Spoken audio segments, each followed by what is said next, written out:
this year, the quiet coastal town of Southport was shattered by an unspeakable tragedy. A brutal knife attack at the children's dance studio left 3 young girls dead and 10 others injured. And that was including the heroic instructor and a bystander who risked their lives to protect the children. The perpetrator, a 17-year-old named Axel Rudakubana, unleashed chaos before being subdued and later charged with multiple counts of murder and attempted murder. What followed was a national reckoning. Misguided narratives online falsely labeled the attack as terror related, fueling protests of hate crimes and widespread tension. To this day, the case remains a point of contention with questions about the motive, questions about will they get justice, and questions on the ripple of the effects of community cohesion still lingering. Tonight, we're going to dive deeper into how this horrifying event unfolded and examine what they are not telling us.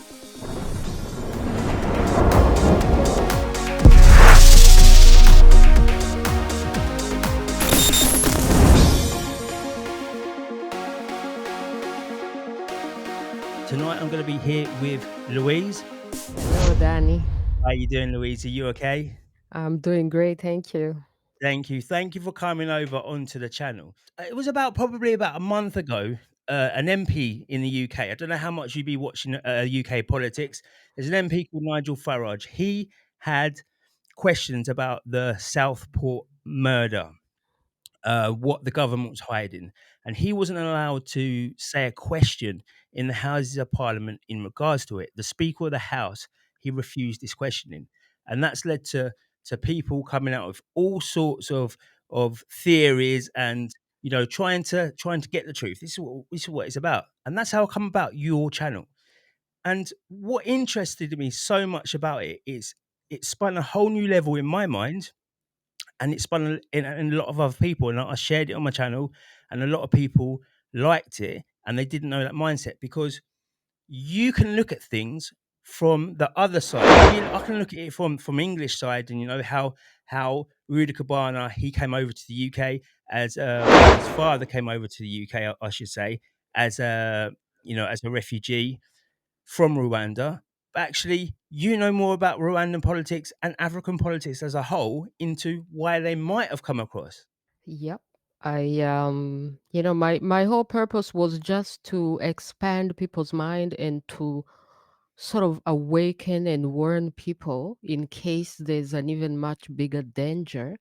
Like, don't underestimate how big and how deep this is, given everything into consideration. Well, my very first, the whole thing, when I heard what happened, the young boy who attacks and who kills these little girls, I was so disturbed by it, and then so when I find out that the young man is from Rwanda, right away, I'm from Rwanda myself, and I ran away from Rwanda because it's a criminal dictatorship, and as I hear, the UK is becoming a criminal dictatorship. So the whole purpose of me living is for because it's a criminal dictatorship, and I never want to see a criminal dictatorship anywhere else. And then so we're running to these societies which are supposed to be free, but they are turning into criminal dictatorships themselves. And it's sort of like on a deeper level, it's a sort of a selfish reason, because I'm protecting myself as well, because I'm already a refugee. I already ran away from a criminal dictatorship. I don't want to see the society that I ran to turn Mm, into criminal dictatorships as well. And I know how criminal dictatorships work. I know how we came into power. I know how they operate. So I can see through the tricks a little bit more than people who have lived in freedom and democracy, because they may not even see what's coming and how they're getting played in the whole game, and how your own government, may sell you out. People usually think that these corrupted leaders who sell out their own country to some foreign entities, it just happens to Africa because we have sellout leaders who have sold our countries to some foreign entities, and so they are financed and allowed to become criminal dictators precisely because they are supported by your money, your taxes. So then we Exactly. ran away from them. We come to these societies. I'm in Canada, right? So then I Mm, had the freedom to educate myself, and then I had the freedom of speech and everything. So I don't want to see your society turn into what I ran away from, not only for those selfish reasons, but also because it's really bad. I never wish genocide, what happened in Rwanda, to happen to you. I mm. never wish war and dictatorship to happen to you. But for us to go into this deep criminal dictatorship, we had to go through chaos, disorder, and genocide. And there are steps to that. And then when I heard that this young man had done this thing and he's from Rwanda. And then the whole connection about was there somebody saying that there needs to be a genocide in the UK or something like that? Did I hear? I heard There's some disturbing stuff like that. there's many people coming into the UK, and they're bringing in all sorts of different, different ideologies, and that's including, the Islamic faith and the Islamic people in the UK as well. You've been there in Africa. And you moved from Rwanda, and that is somewhere, that the UK was wanting to put the illegals that who were coming here. They did want to put them over to Rwanda. So the UK does deem it as a safe country, but you've run away from there. Yeah, you've run away from the same people in power. I'm assuming.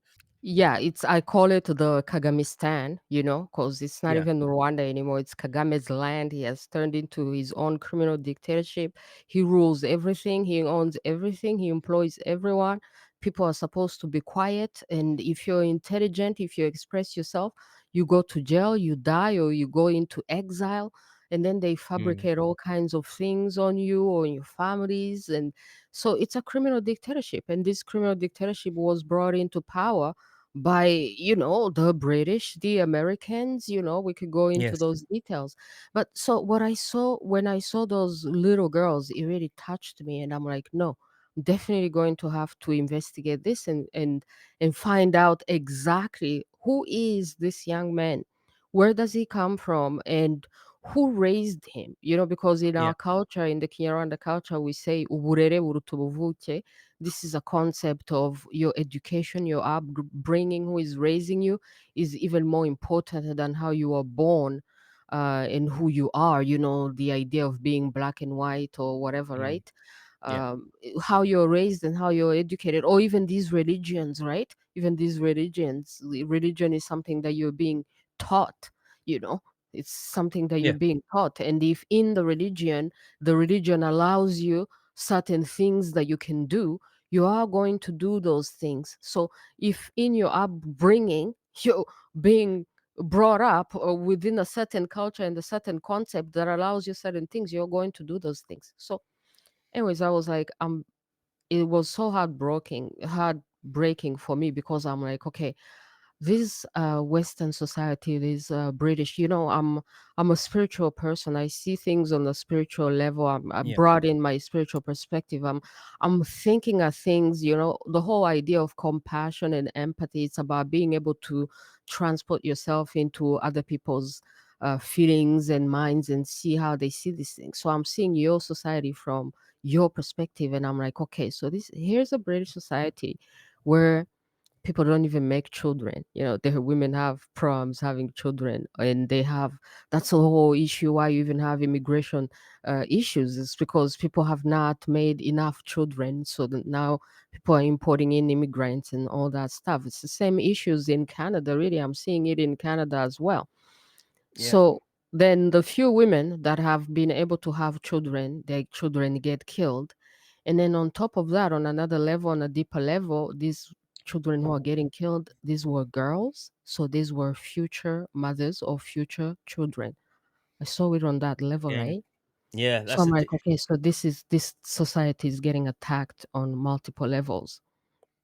And then how your society has reacted by bringing in dictatorship, you know, because why is it that the rights of the victims are not being considered? What about the rights of these three little girls who are now not here? They are completely silenced. Like, so because your laws and everything, I understand that you talk about the right of the victim and the right to a fair trial. So what about the right of the dead and the It, right it, of them and the right of their families? What it, about it, justice for them? Is this justice for them? And so I'm thinking, what would be justice for them? And I'm thinking justice for them would be, because even on a spiritual level, justice, speaking the truth, exposing the truth, and causing people to think is also another form of justice. So I was like, okay, I'm definitely gonna be serving some justice, doing my own investigation. So I do my own investigation, and then I found out where his background, and then I was like, oh, mm-hmm, okay, so I definitely need to tell people about this because I think it explains a little bit more and helps people understand. And then to expand and to connect it to the politics is because I want people to investigate. That's why even on my Twitter X, I have it as like, please investigate, so that in case it's a bigger thing, you don't have to suffer what Rwanda had to go through. And then on another level, it's like, you British people and Canadian people, in the Europeans, you don't have anywhere to run to, when your country becomes a dictatorship. When our country became criminal dictatorship, is still a criminal dictatorship. Some of us can run away and be lucky enough to go all the way to people where were still free. But where are you going to run to when your country becomes a criminal dictatorship as well? So, it's like all these things, right? if we go through your investigation, and I know a lot of people who'll be watching this now have actually seen the videos, that the YouTube video that's been linked, but all the links as well will be in the description of this video. If we briefly run through it, just things like, Rudakubana, all right? Is this a name that a lot of people have, like in the UK? We'd have Smith, we'd have Jones. It's run of the mill, or is it a specific name that's not well used? Most Rwandan names are unique, and they mean something, you know. Most Okay. African names mean something. Your name can be able to identify you, identify your family, your tribe, your lineage, all the way to Okay. the creator. Yeah. Yeah. So, so most names have a meaning, and in our culture, in our society, it's not that hard to find out where somebody comes from precisely through the name and through the fact that Rwanda is a tiny little country where everybody is a couple of degrees of separation from each other, right? Yeah. So So what did you find? The top level. Let's go to the top level. The top level of it was, what was the key details that you found in your investigation? So the key thing that I found out was that the father was in the Rwandan military, the Kagamistan. I call it the Kagamistan killing machines army because they themselves call themselves that. Like Oh, okay. yeah, they call themselves that. Certain General Kabarebe, who is part of the criminal dictatorship of the Kagamistan in Rwanda, he made a video specifically talking about how their army is a killing machines army. That's how they were trained, and that's what they call themselves. And he specifically said that their new generation is even better trained than their generation, than the previous generation, and so they don't have any problem about the future because their new generation is even better trained, better killing machines than them. So this is them saying that about themselves. So us, as people who advocate for justice for all and who denounce criminal dictatorships, of course we're going to ride with that because the criminal dictatorships said it themselves. They call themselves killing machine army, and that's exactly what they are, because you can look at Congo. The Kagamistan in Rwanda is currently at war in Congo, and they have killed over 10 million lives. They kill, they raped over thousands and thousands. Actually, today I brought books, just so I could give people homeworks as we speak about these things. I could give people references, right, and promote some of Okay. these books.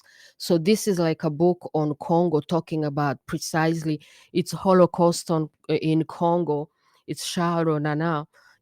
So that's how they call themselves. So then when I saw, when I investigated, I'm like, who's this guy? Where is this guy from? Who raised him? Who are his parents? Where's his family? And then I find out that his father was in the military, this Kagamistan killing machines army. And then I was like, oh my goodness, oh my goodness.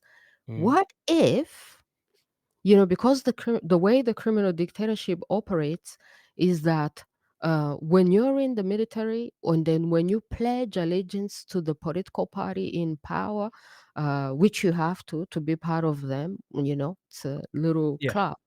um, they never let you go. It's a lifetime commitment. They don't let other military people go off and live happily ever after in the UK pursuing their karate passions, or writing, reading, singing passions. That's one of the strange things about it was he came here and explicitly he was a karate instructor. Or Now, practicing and or competing. yeah, and he was doing martial arts. He was doing martial arts for the duration of the time here. And one of the main things that I really listened to is when you said that, if you're a military person and you're installed into a country, you're going to be doing things that will keep you active and keep you basically fighting ready or battle ready. Absolutely. Just in case they eventually call upon you. And if they eventually call upon you, there is absolutely no way you are ever going to say no. Because maybe you're even part of the few privileged that have been allowed to go abroad and live happily ever after, while any other military person gets killed or retired or imprisoned in Rwanda. No, no one is allowed to go abroad and live happily ever after when you've been part of the Kagamistan killing machines army, right?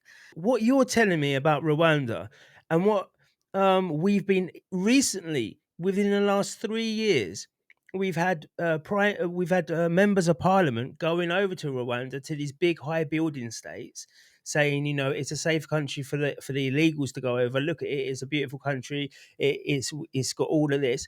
None of this type of stuff is being shown. But is this government that's in place now that we're talking about?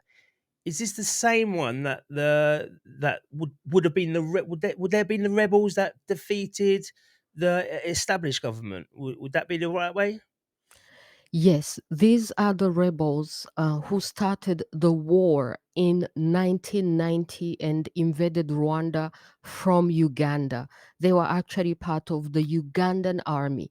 And so they were supported by the British and by the UK. It goes as up as your royal family having companies and having people who work for it, representing it and financing a rebellion so that they can overthrow the other power, which was also a dictator in Rwanda, to overthrow it so they can put their own guy in power, and then so that they can also continue the war in Congo. Rwanda is just a good location. Once they take it over, the whole purpose and the whole point is to go into Congo and to plunder, because Congo is the country which is rich and Rwanda just happens to be next to it. So people usually always just focus on Rwanda, and that's also a distractional tactic instead of focusing on a bigger thing, which is Congo, which was the original tactic, the original point. So they invade from Uganda in 1990.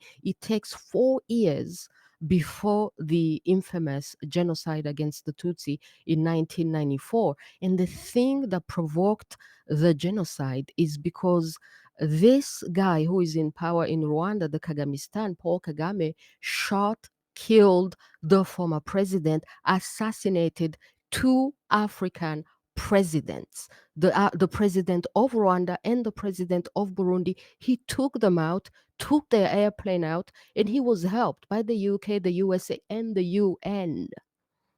It's big. It's so Wow, big, the it's whole Rwandan thing. And this provoked and caused a genocide. And this is after all the investigation. They say that the thing that made the Rwandans go crazy and provoke a genocide is the assassination of these two presidents, these two African presidents. And it just so happened that the presidents who were assassinated were from the opposite tribe of this tribe, which took power by force, by blood, by assassinating the president. So some people in the tribe of the president felt assassinated themselves, I Mm, guess. And they went after the tribe of the people who were assassinating the president, who are the Tutsi, so the whole Hutu Tutsi conflict, behind it there's also like geopolitical issues, international politics, and most importantly the superpowers wanting to have access to the Congo. It's not just some tribal war, mm, that just happened out of nowhere without any cause whatsoever.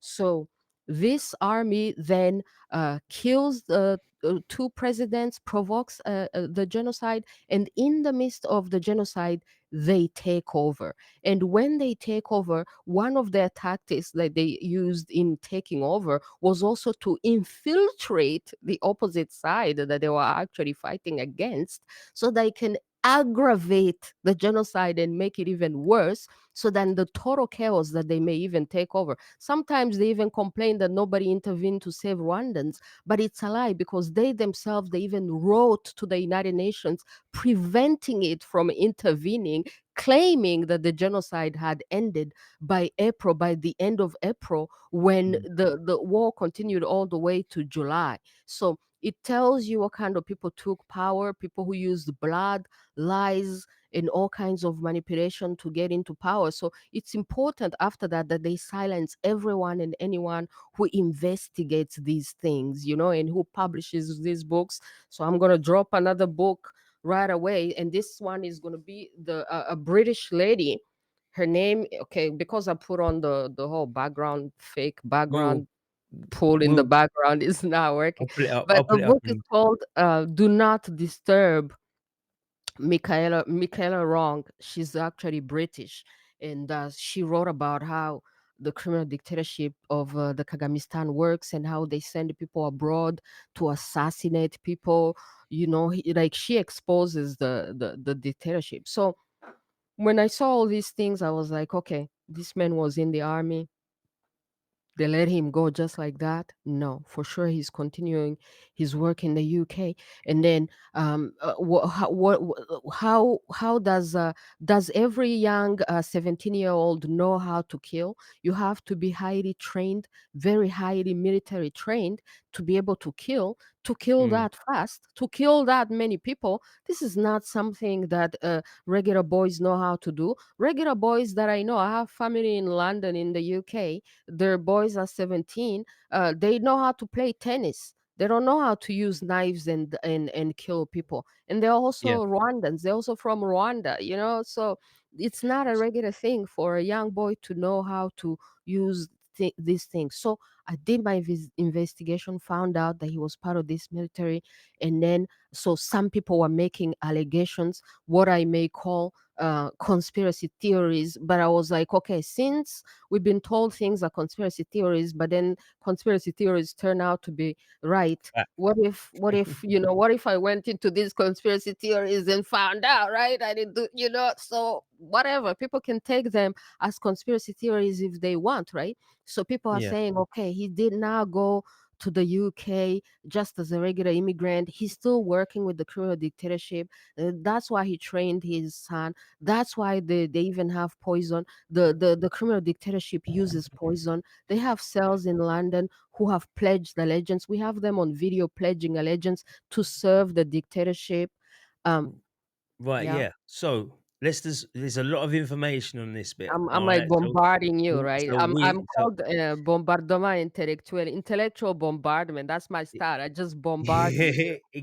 a lot of people, this is going to be the first time they're going to even of be introduced to this style of uh, of even talking about what's happened, because we're used to Islamists coming here and blowing stuff up and things like that. We're not used to Africans being here as refugees, bearing sons. These younger generation of have been told by the government in Rwanda that they are going to be bigger and stronger. But it's correct, because there was 10 people who have been either the three children that were brutally attacked. This is not what a 17-year-old would do rapidly. precisely as well, because it's happened and there was a lot of people around who were injured. That isn't, like you said, that isn't a normal 17-year-old that would do. He's got some type of training and some type of athleticism, and he's desensitized to death and murder.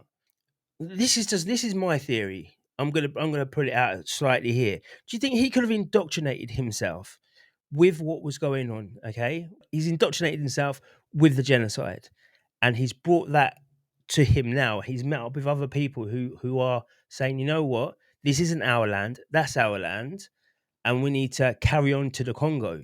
Like what you were saying, it's not particularly now Rwanda. Now it's all the way down into the Congo. I think that so when I went into researching his background, like not only did I find out that his father was in the military, in the killing machines army, as they call themselves, um, but then when I asked more questions as to how can one be in the military and leave just like that, then I was received more information that the reason why he was let go from the military was because he had joined the military as an underage boy. Okay. And that was like a key thing for me to be able to understand that, okay, so if you're coming from a society that has used underage boys as soldiers, Mm. where it has been normal in the past to use these young boys who are still children and train them to kill and train them to be soldiers, would it If be you if you so surprising that it, even when they say that the new generation is better trained, that an underage boy would be trained to do that, especially if he has that in his environment, in his background, in his immediate environment, in exactly. his immediate E background, and then exactly, and them these being part uh, of the ruling elite in Rwanda. Of course, they have that ideology of, you know, feeling entitled to go and do whatever they want, assassinate people and kill people in other countries and take over Congo, you know. And then it's also the idea that your leaders, because they have financed this dictatorship to get into power, they may use the same dictatorship that they have financed to get into power, which doesn't care about you at all. Use people from there to cause chaos and disorder in your own country, using them because they're in bed together, so that your leaders can find a way to bring dictatorship in your own country, using these people from other places, from other dictatorships, who will be able to senselessly do horrible things to you because they don't care. They're coming from somewhere else and they have another agenda, you know. And then mm, when they use them, then they take advantage of the chaos to bring in dictatorship in your own country. Because look at how your leadership has reacted. Like, what does this happening have to do with people?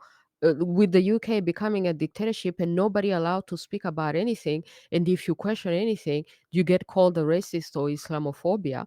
What if you actually study Islam and you find out that it would if someone was actually to commit crimes in its name, you know, calling other people infidels, the mm, religion itself would allow it. The religion itself allows it. And this is where I could even drop another book, you know, because I was ready for you to talk about Islam as well. This is Ayan Hirsi, the Somalian lady. Her name is Ayan Hirsi Ali, and her book is Infidel. And she was even an MP in Europe, and she tried to warn the Europeans about Islam because, you know, the European society is open. They're like, oh, everybody has freedom. What if that's your mentality, that your society is open, everybody has freedom, but then the people who are coming in, there you give them the freedom, but they don't have that mentality of giving you the freedom. Where if they have the mentality that if you don't have the same religion as we do, we have the right to kill you. The same way that the Kagamistan sees people, if you don't have the same tribe as we do, we have the right to kill you. Or if you don't believe in us, if you don't pledge to us, we have the right to kill you. So it's like you be giving people freedom. But what if in their philosophy, in their mentality, in their religion, they give themselves the right to kill you because you are of another religion, of another culture, and to them, you're an infidel. And in their religion, of course, you can find things that make it a religion of peace, but you can also find things that justify these people. It's in their religion. Mm. You're concerned about your little girls. What if you go into this religion and you find out, I've been studying Islam, I've been studying, there's an Algerian man here in Canada who ran away from Algeria because he couldn't question Islam. And he talks about how in the religion, this whole issue with little girls getting married, getting abused is allowed in the religion because the prophet himself did it, marrying a little girl when she was 6 years old, having sex with her when she's 9, and then he finally died when she was 18. People can check out this information. We've got a lot of this information, and it's funny you say about A.N. Hersey Ali, because we've got our greatest patriot, Tommy Robinson, now currently sitting in Wood Hill because his freedom of speech has been taken away from him. You know, one of the first people in the last 70 years to be imprisoned for 18 months for contempt of court. No one else in 70 years have done that. Just at this time. And Ayan, she's at the weekend, she was saying, you know, she was promoting Tommy, saying, you know, she understands what it's about, and you know, it's about freedom and all of this. So it's funny how all these little you know, blocks are starting to come together from across the world, you know, from worldwide, because we know what the problem is. The problem is, like you said, people being in countries and slowly but surely taking over little pieces, or bigger pieces. And like the Kagani people here who are pledging allegiance, the kids that are pledging allegiance to him now, I don't know how many people are over here.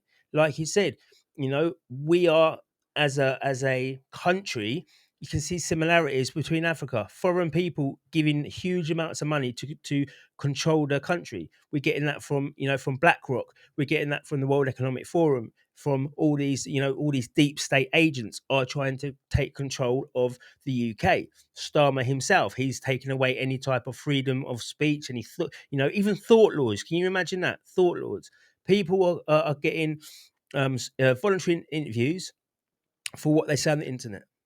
People have 2 years and 8 months for doing memes over Southport, over immigration. So there was definitely something at play. Absolutely, like you see, like, so the result of this is that the UK became a dictatorship. And who helped the UK, the government, bring in the dictatorship?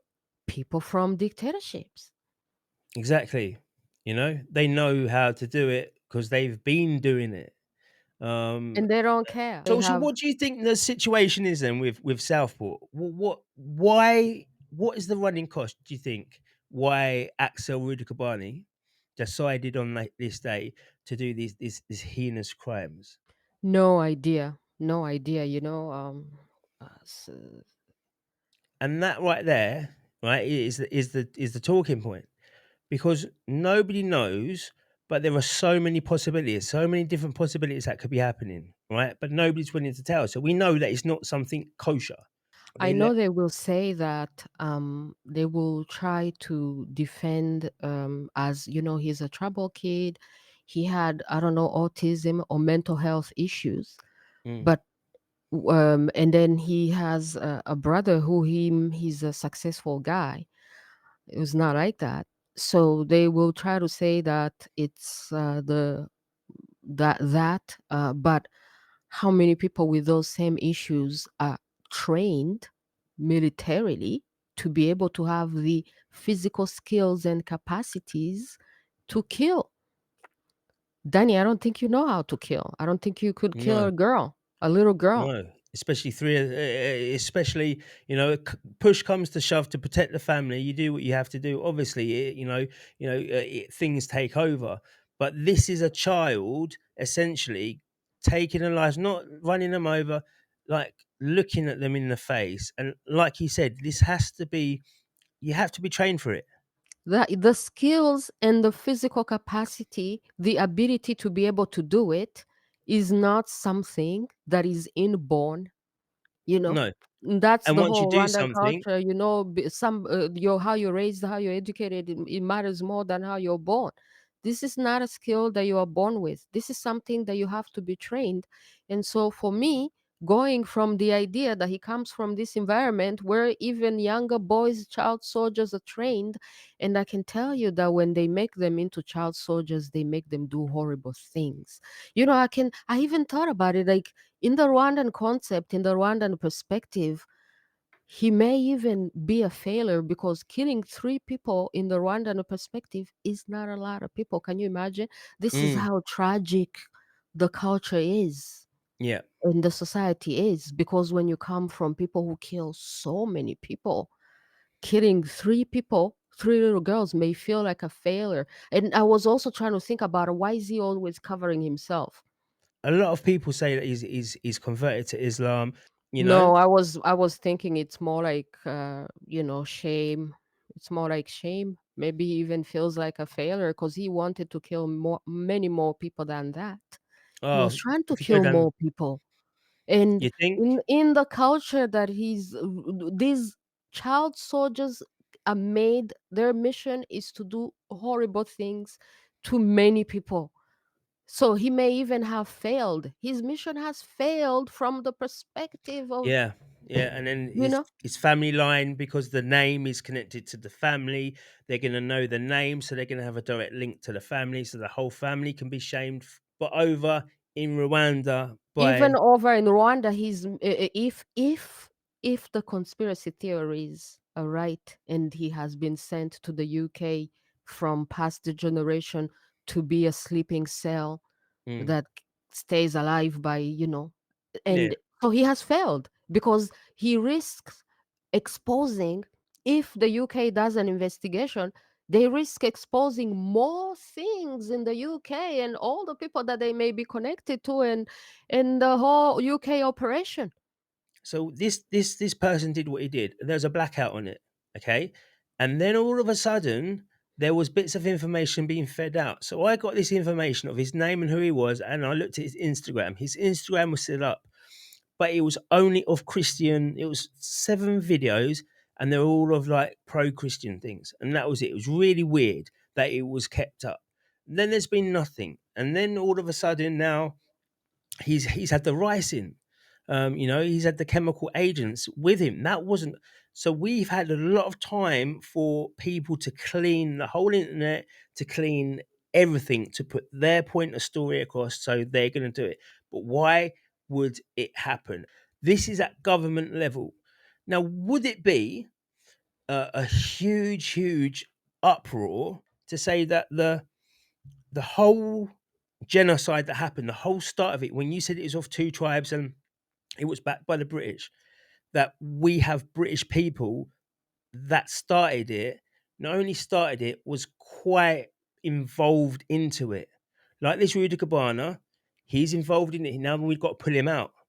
And that's why they go to these lengths of trying to identify Rwanda as a safe country. That's just like a way of identifying Rwanda as a safe country. When you have so many Rwandan refugees across the world running away from dictatorship, and when you have all these people writing and testifying, and when you have war in Congo brought to Rwandan invading Congo, plundering and killing and raping, but they're doing all this for the benefit of your elites, and it's in the interest of your elites to take away your freedom, because British people have been fighting for their freedom for generations. But Mm, really, if it was up to them, you would never be free. You would never be free. You would be slaves. So it's much easier to destroy your society by bringing in people who are going to disrupt your society, maybe even kill you, and then they could be the new slaves, and they'll be even more able to control them because they're immigrants or they're refugees and they're coming from all those places. But nothing will have changed on the level of the people who really own everything in that land. It's really the middle class and the poor that will get destroyed. So That's like how I see the Western society, why people getting destroyed, and then when they see it or when they denounce it, the first thing is to call them racist or Islamophobia, instead of actually looking at their genuine concerns, because these things that are happening even to us as Africans who have been invaded and colonized, would we want people to massively come illegally come into our countries and then and then change the culture? Isn't this what African people have been fighting against for generations, for people to come in and bring in their culture and impose it upon you, or bring in their religion and impose it upon you? So it's kind of actually very ironic and cynical that in the UK may be allowing itself to be, I don't know, self-colonized or self-destruction. I don't know what the UK is playing, but it clearly benefits your elite, that you may be enslaved and colonized, and these new immigrants will come in and do things on the cheap, because you have gotten freedom and you have become so free and you can't be controlled anymore. So you need to be destroyed.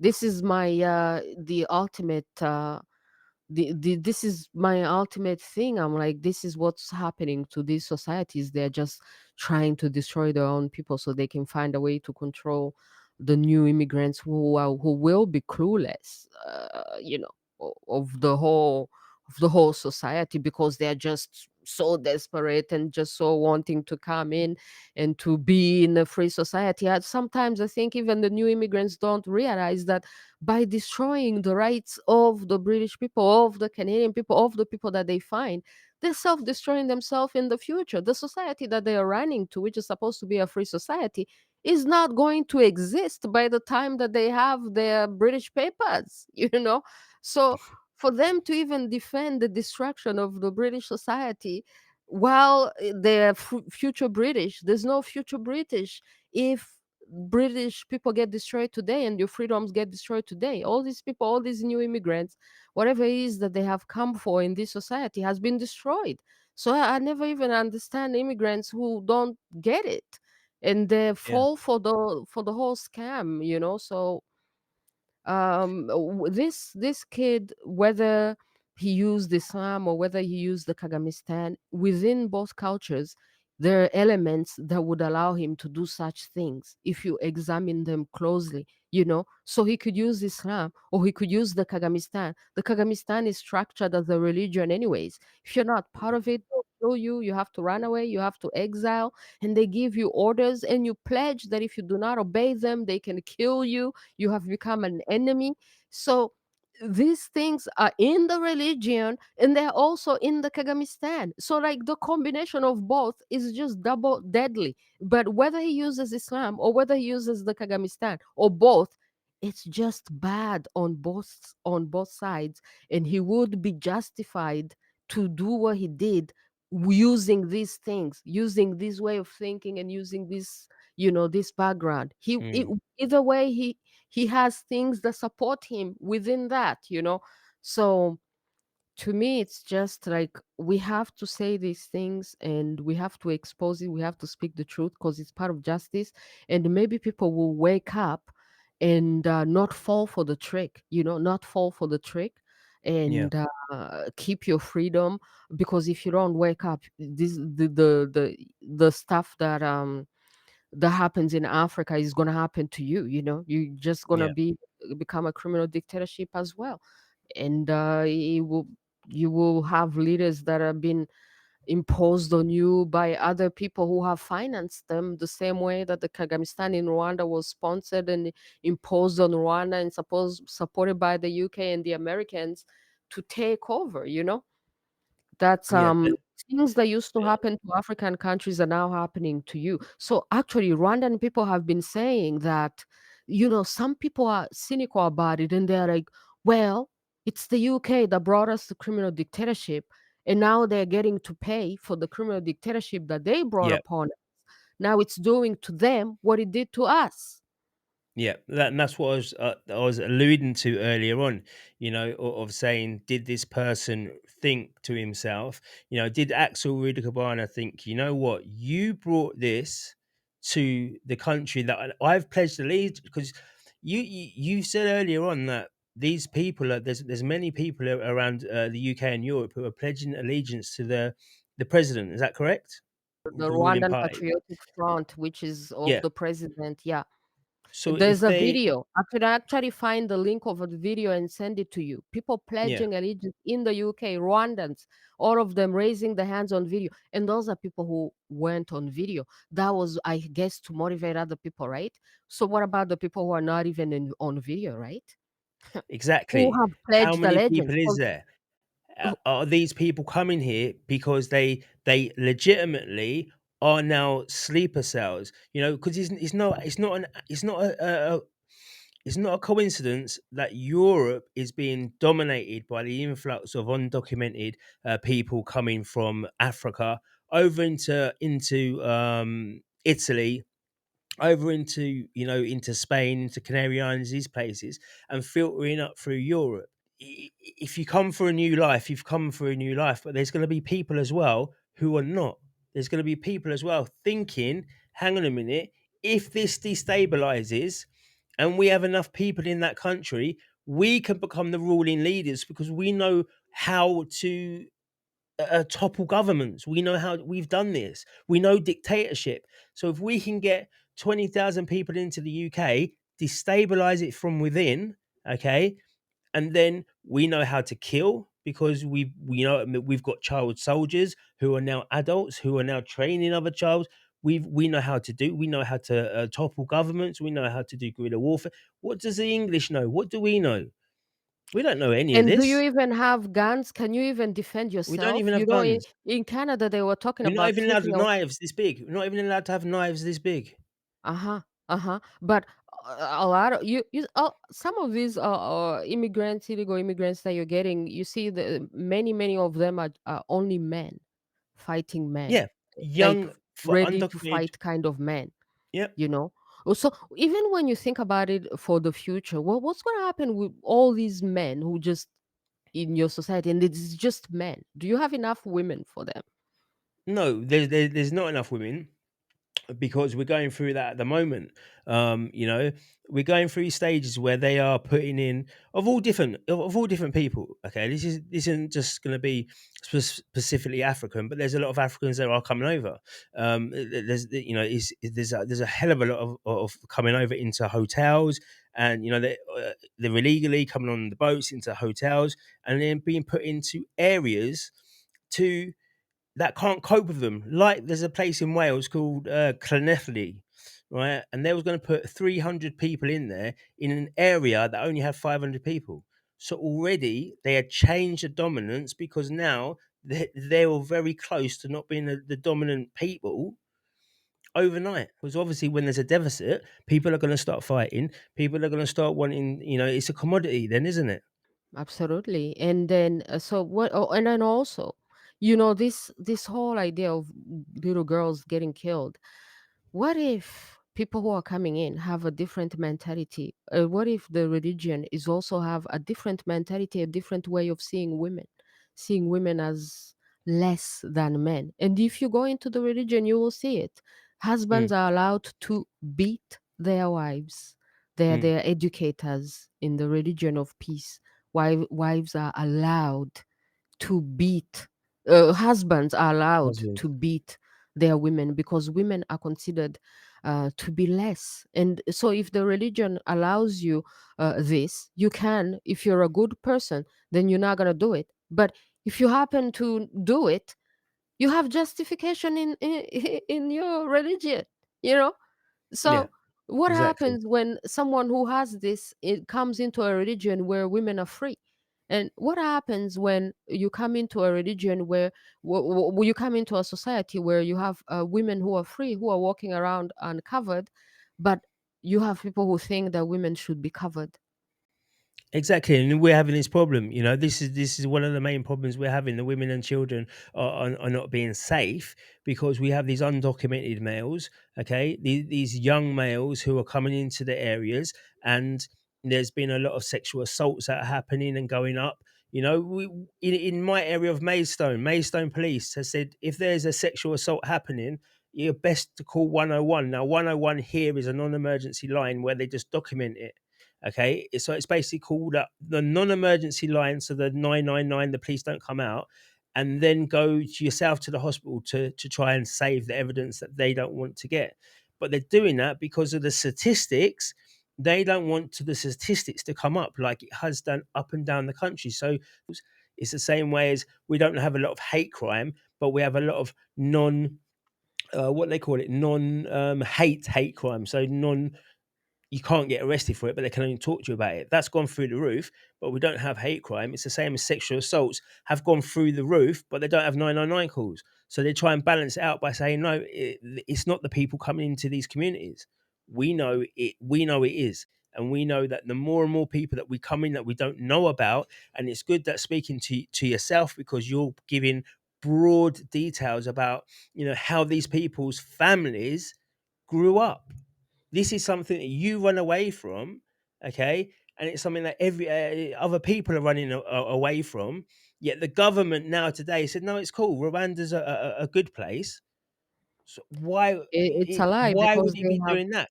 Unless it's got some connection to push the agenda. Absolutely, because they're in bed with the criminal dictatorship in Rwanda and they have financed it and they have sent it money. All that money, your money that they have sent to Rwanda has gone to the criminal dictatorship. The criminal dictatorship has used it to continue to go to war in Congo and to plunder because it's not accountable for your money. You don't know that money what they when they send it, what it is exactly that it's gonna do. They use it however way they want. And then so the criminal dictatorship would benefit if you sent people, immigrants there because they build houses, but then nobody lives in those houses because it's too expensive. Rwandans can't afford them. And then they're at war. Nobody wants to go and live in Rwanda in a criminal dictatorship. So only people who would be taken there by force can go and take over those houses that they have built, which are empty, which local people can't afford because local people are so poor, too poor to be able to afford anything. It's a criminal dictatorship. The economic success is a mirage. It's propaganda success. Otherwise, you wouldn't have these many refugees, Rwandan refugees running away from it. Mm, And then you wouldn't have the entire region being at war with Rwanda. Rwanda is at war in Congo. It has issues with Burundi. It has issues in Mozambique right now. It has been hired as a mercenary army to go into Mozambique and defend French interests. The European Union just sent it millions of money, knowing very well that it's a criminal dictatorship that's at war in Congo. But since the army is a killing machine army, and which has become like a mercenary army that they can hire to go into Congo, to go into Mozambique and serve European interests, they sustain the criminal dictatorship in Rwanda and then they do propaganda for it and identify it as safe, but it's a false identity. If they've gone as far as advertise the visit to Rwanda, right? Rwanda is mm. getting aid, but then it sponsors a team in the UK to advertise itself as It's visit my team. Rwanda. Why Rwanda? No other African countries has to beg you to go and visit them. No other African countries, the real vacation destinations like Kenya and other beautiful countries, which are even democratic. Kenya is going through a crisis right now, but other great destinations, they don't beg you to go and visit them. You go. But Rwanda has to be advertised and they need to beg you, and then they need to sponsor it, and then they need to proclaim it, legally proclaim it as safe, despite the proof proving it wrong. To me, it's like this controversial issue of women and men. Can somebody just identify as a woman? Can you Mm. just brand a country as safe? If it was safe, refugees are not stupid people. They would find out that Rwanda is safe and democratic, and they would go to Rwanda voluntarily. I came to Canada voluntarily. Nobody had to tell me that Canada is safe and democratic and free. If it was safe, refugees are not stupid. We're looking for safety and security, democratic and freedom. If it Mm, was, refugees would go there voluntarily by themselves. They would find a way to go and be illegal immigrants in Rwanda. Does Rwanda have a problem mm, of illegal immigrants? No. It actually no. closes borders and prevents people from running away from Rwanda. Does it? They do, because they even kidnap young men and take Wow. them to Congo by force at war. People want to run away from Rwanda. So many people are suffering, so many refugees. So the other thing I wanted to say about the difference between immigrants and refugees, Mm, this man apparently came to the UK as an immigrant, which is very different from a refugee. An immigrant is you go through the paper, you go as an immigrant. You're not running away from the country because you're running away from a criminal dictatorship. And then among Rwandans, I'm a refugee. I ran away from the criminal yeah. dictatorship. But among Rwandans, so there's the immigrants who they did not run away from the dictatorship. They just went to look for a better life, or on another Mm, mission. Conspiracy theories, who knows? And then there's refugees. But even in refugees, sometimes the criminal dictatorship sends fake refugees outside to be refugees, but to continue their mission. And you will know the fake refugees. The number one key, the number one thing, red flag that may indicate you a fake refugee is that they will get their papers, they will get their Canadian papers, British papers, and then they'll go back to Rwanda to visit Rwanda. yeah. Yeah. Meanwhile, I'm a refugee. I'm organizing a boycott Rwanda, right? They get their Canadian papers and they go to visit They go Rwanda. I'm like, you're a straight back. fake refugee. They go straight back. It's crazy, but that's good knowing about the because it is again it's a way of looking at things that I think we've been told differently here. Between immigrants and refugees, and he did come as an immigrant, but it's the afternoon there at the moment, so you're going to be enjoying your evening. But there was a few things I just wanted to say. Do you think that with all these people coming over into Europe, okay, from Africa, all around, and a lot of them will be installed will be like undercover sleeper cells, but people like Rudakubana Senior he's a military man anyway. People know how to get his lineage and what he did do. So if there was to be, just to say, a civil war in the UK, and there was enough numbers from the Kagame regime here in the UK for Rudakubana Senior to stand up and say, now a general, and now I've got a little battalion of people, and we're going to be doing X, Y, and Z. He would be ready. Danny, do you know karate? Do you have any I don't military know. training? Have you been practicing? He would be This ready. is the Would you be thing. ready? This is the thing. That's what I mean. These people that we don't know who they are. They're coming across saying that they're refugees, and they might not. They might all be soldiers. This is what our legitimate concern. We say we don't want them in it because, and one of the main thing is these are UN sanctioned soldiers or soldiers anyway, right? Because it's too many people. It's Government. very concerning that people would be just men, because when Rwandan people were refugees running away from Rwanda going into Congo, it was women, men, children. Yeah. Well, when I saw on You're the not TV seeing here women and being children. no, well, no, we're not seeing here. But when I can remember growing up, when I was young, when this was happening, we'd have the, please can you donate some money and whatnot, and ITV and all that before they were this machine of a government when they're actually doing honest journalism. You'd see them there, and you'd see the women with the babies. It would be predominantly women with the babies walking across. Why? Because the men are fighting. But now it's the other way around when they're saying, well, the men are now seeking new houses whilst leaving their women in a war zone or leaving their women and children in a place where they have to leave. No, I don't buy that one. Profoundly suspicious to me too. It's profoundly suspicious to me too. And that's why I'm like, please investigate this. Please Exactly, investigate it. because it's on you as well, because you are a refugee who Yeah. left Rwanda. to go to Canada. Okay, so you know what a refugee does, what they look like, how they act, what they do in that country. These people are putting a target on you as well. The true refugee people, the true Oh people who are yeah, there for a they're better always life. targeting us. We're a target. They attack us. They slander us. They threaten us. You know, we have to watch out for your security. You actually have to start watching out for your security as well, because the Kagamistan has threatened everybody who has dared write about it. They just took Onana to court. The guy who wrote on Holocaust Congo, they took them to court. The two Canadian. This one is the Canadian writer, her name is Judy River. She wrote a book called In Praise of Blood, and she talks about the crimes of the Rwandan Patriotic Front. Her name is Judy River, and she's a Canadian, and she exposes the whole how they infiltrate, you know, in order to understand how they took over Rwanda by infiltrating and by sending people to. Specifically, the Kagame regime, yeah. Yeah. Specifically them. Okay.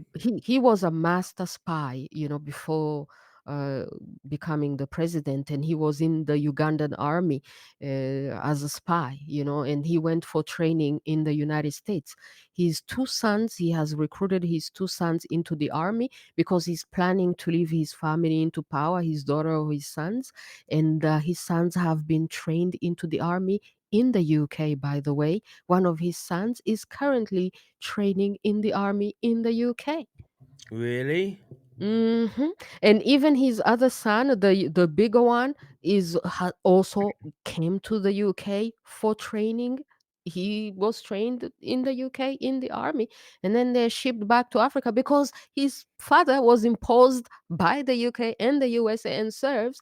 And their bigger plan is to perpetuate the criminal dictatorship by training their new generation, you know, to take over. And the UK has trained uh, Kagame's sons in the army, and you have one of his, the youngest one now training in the army right now today in the UK. And this is a criminal dictator at the heart of Africa in Rwanda who is at war in Congo, killing, plundering. Over 10 million lives have been lost. Hundreds of women get raped, children. And then they take child soldiers.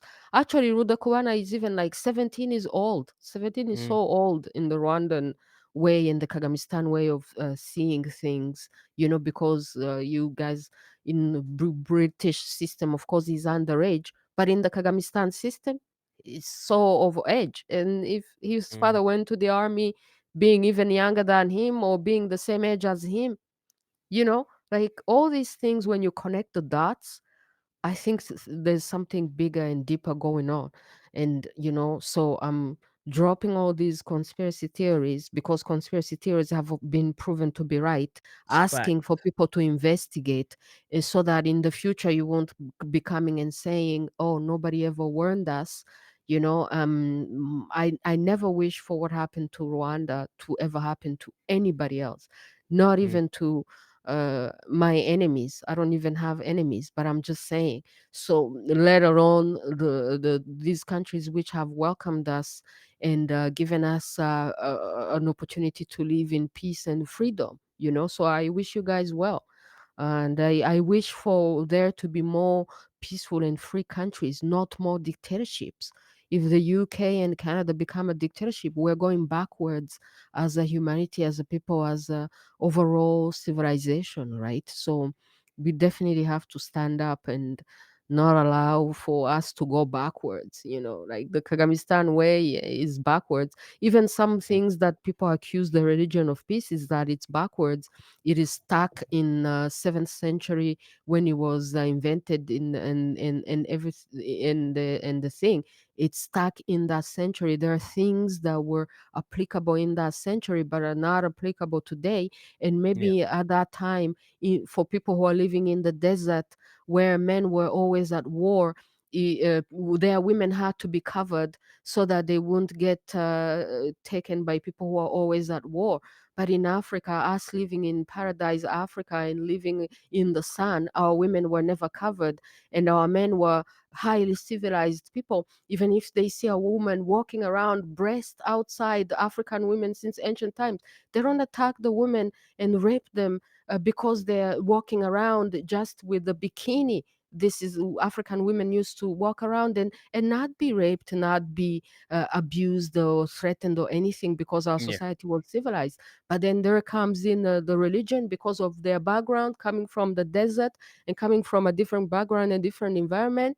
Then they try to bring in these things, but they have not. It's like it has been stuck into that 7th century when it was invented, and it hasn't been updated. So some people may still practice things that are not, to date. And that's why you see this confusion and what's happening. So I think it would be better for there to be a conversation. Christianity has been questioned. You live in a Christian society. Christianity has always been questioned. When you question Christianity, or even if you mock it, they don't call you Christianophobia. I have a new book coming out next year, and I'm like, this society, they question their own society without being called Christianophobic and Christianophobia. Mm. But then now you live in a free society, which was Christian, which questioned the Christianity without being called Christianophobia. But now you have a new religion coming in, Islam, and if you question it, Islamophobia. No, it's freedom of speech, it's freedom of thinking, it's freedom of Exactly. questioning.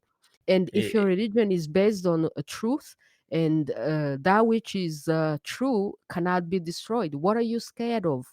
What are you scared of? That if we question, then your religion is going to be destroyed? Well, if it's going to be destroyed, that which is not truth deserves to be destroyed. If it's going to be destroyed, it deserves to be destroyed because maybe it's it false. That's why it deserves to be destroyed. Are you scared? The truth cannot be destroyed. So let's talk about exactly. it in peace. Exactly that, and there's a big movement. Christianity is coming back in the UK in a massive way, and we've got a lot of people, a lot of good people, helping that transition to happen. But you're right. We don't. People can mock Christianity. People can do what they like to Christianity, and nothing happens. The moment you even question something about the religion of non-peace, then obviously there's a big thing happening. And now in the Houses of Parliament, I'll leave this with you now. The Houses of Parliament, there was an MP that stood up and he asked for essentially blasphemy laws to come in to help Islam, to help Islamophobia. He said, should there be a law preventing any kind of, misuse of the prophet, misuse of the prophet or anything like that, which we know what's going to happen. It's not going to be based on Jesus. It's going to be based literally on Islam, and it's another nail for Britain. Now, I think you guys have to reject that, because you have freedom of speech. Everybody has freedom of speech, and you're allowed to question everything in peace. And if it's a religion of peace, it should be able to be questioned in peace. Exactly. Why can't people question the religion of peace in peace? This is the other thing that I read about. Don't tell me that your religion is a religion of peace. Be peace, and I will know that your religion is peace. Maybe Mm. you guys who stay peaceful, no matter how much they insult you, no matter how much they shame you and degrade you and trash your religion and caricature whoever they caricature, maybe you guys who stay peace are the religion of peace. How are we going to know that you're the religion of peace when whenever we question your religion of peace in peace, you become violent? Now that is a great way to finish this, because that is something to be thinking about. Wow. You know what? I'm going to replay that, and it's going to make even more sense on the replay. Honestly, everybody just replay the last 30 seconds of this. Wow. Wow. But Mm. Louise, thank you for coming and spreading your knowledge about, no, we went into, it wasn't just about one case. It has been multiple things, and yes, it's good to have your knowledge, and I hope that you can come back on again, and we can have another conversation, and maybe let's get on some more people and expand the knowledge that we have.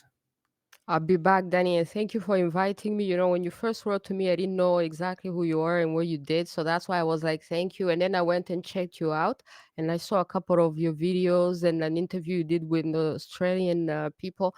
And I was like, okay, this guy is solid. I can talk to him. Then that's when I came back to you and I was like, Mm. okay, I can talk to you. It's important because you know there's so many people out there. I have it all the time myself. We are who we are here. It's Danny Unfiltered podcast. We here speak unfiltered.